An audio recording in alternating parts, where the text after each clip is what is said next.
नमस्कार साथियों, आप देख रहे हैं सक्सेस पॉइंट S4W, वो जगह जहां सिर्फ कहानियां नहीं सुनते बल्कि उनकी आत्मा में उतरकर महसूस करते हैं। आज हम एक ऐसे संत की यात्रा पर चलेंगे जो समाज के सबसे निचले पायदान पर खड़े होकर भी अपने प्रेम, तपस्या और ब्रह्मचर्य से भगवान को जीत लेता है और जिसका जीवन आज भी बताता है भक्ति किसी जाति की मोहताज नहीं, आत्मा की सच्चाई की पहचान भगवान खुद करते हैं। ये कहानी है संत चोखा मेला जी की, जिन्होंने जीवन भर तिरस्कार झेला मगर प्रेम की डोर कभी नहीं छोड़ी, जो जन्म से अछूत कहलाए मगर मृत्यु के बाद भी विट्ठल के चरणों में अमर हो गए।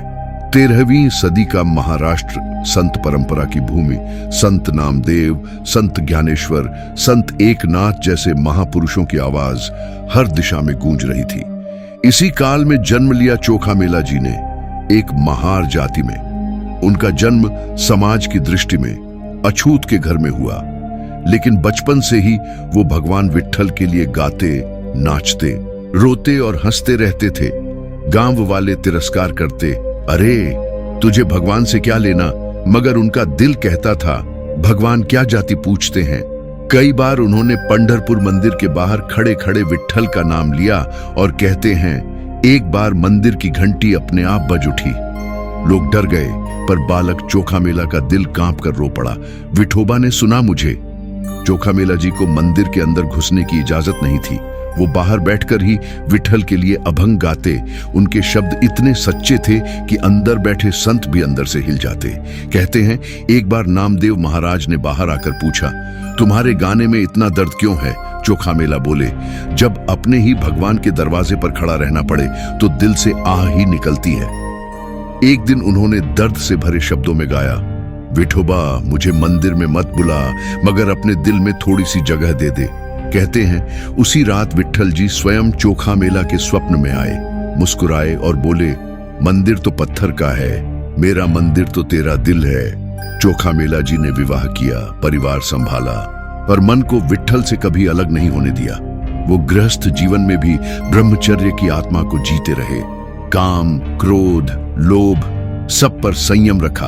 उन्होंने कहा था जिसने मन को साध लिया वो भगवान को पा लेता है। उनकी तपस्या इतनी गहरी थी कि लोग कहते हैं उनके अभंग सुनते ही आत्मा भीतर से कांप जाती थी। चोखा मेला जी ने एक बार मंदिर की दीवार के बाहर खड़े खड़े गाया, विठोबा मैं तुझसे दूर हूं मगर सुन तो ले। कहते हैं दीवार के भीतर से ध्वनि आई, मैं यही हूं। लोग दंग रह गए।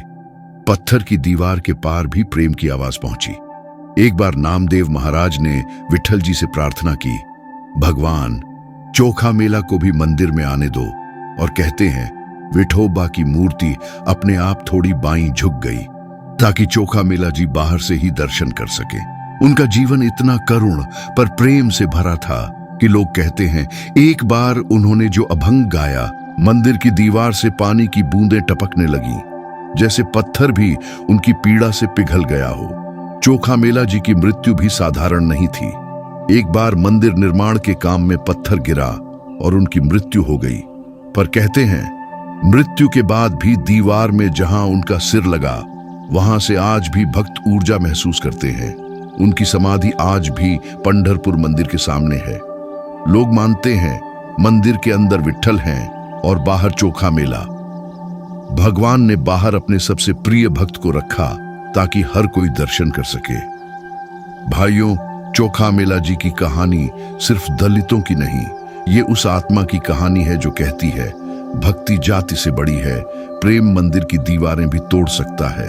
उनका जीवन हमें सिखाता है तपस्या, ब्रह्मचर्य और सच्चा प्रेम यही भगवान को जीतते हैं। अगर ये कथा आपके दिल को छू गई हो तो इसे अपने दोस्तों, भाइयों तक पहुंचाओ जो भी सोचते हैं कि वो भगवान से दूर हैं। सक्सेस पॉइंट S4W से जुड़ो, क्योंकि ये सिर्फ चैनल नहीं, ये साधकों का संग है जहां हर कहानी तुम्हें अपनी आत्मा की शक्ति याद दिलाती है। हर हर महादेव।